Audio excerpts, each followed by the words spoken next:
Bonjour à tous, nous allons commencer cette série de vidéos sur le cours d'introduction au droit par une introduction au droit, mais cette fois-ci le terme en lui-même.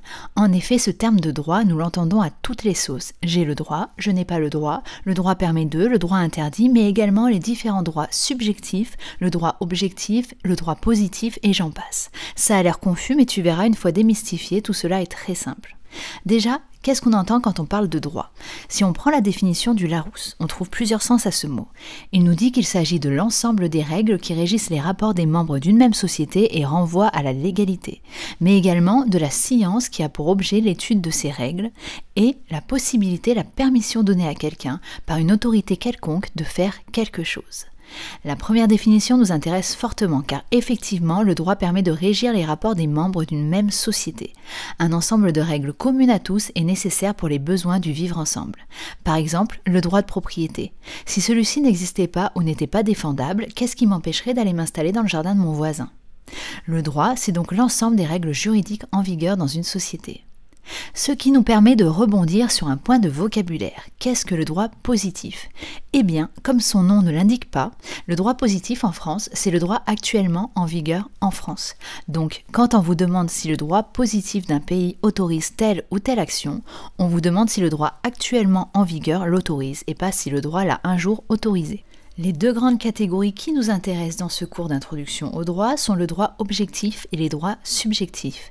Déjà, je vous ferai remarquer que l'un est au pluriel et l'autre au singulier. En effet, le droit objectif, c'est tout simplement l'ensemble des règles obligatoires organisant la vie en société, s'imposant aux besoins par la contrainte. Ce sont donc des règles impersonnelles qui s'appliquent à tous. Les droits subjectifs au pluriel sont quant à eux les prérogatives individuelles reconnues aux sujets de droit, les sujets de droit étant vous et moi, les individus. Profitons également de cette introduction pour faire un point rapide sur ces sujets de droit. Ce sont donc des personnes juridiques, c'est-à-dire titulaires de droits et d'obligations. On retrouve ici les personnes physiques et les personnes morales. Les personnes physiques, ce sont les hommes, les femmes, vous et moi en somme, qui disposent de la personnalité juridique dès la naissance. Les personnes morales vont être des groupements tels que des associations, des entreprises, l'État, les établissements publics, etc. On aura l'occasion de revenir plus en détail sur toutes ces notions dans des vidéos dédiées. Enfin, et pour finir, nous allons opposer le droit aux autres systèmes normatifs existants. Par exemple, la morale. Comme le droit, la morale a vocation à régir les rapports en société.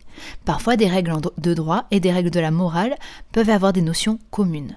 Pour autant, seul le droit peut s'imposer par la contrainte. On ne pourra pas utiliser la force publique ou les tribunaux pour essayer de vous faire respecter une règle édictée par la morale. Un mot de la religion, et vous aurez l'occasion de le voir lors de vos cours d'histoire du droit ou d'histoire des institutions, l'Église disposait également de son propre système de justice en France. La loi du 9 décembre 1905 a acté la séparation de l'Église et de l'État. Comme pour la morale, la force publique ne pourra pas être employée pour faire respecter une règle propre à la religion. Voilà pour cette courte introduction au cours d'introduction au droit. J'espère que cette vidéo vous aura éclairé et je vous invite à la liker et à vous abonner pour plus de contenu sur le droit et la fac de droit. Bonne journée, bon partiel.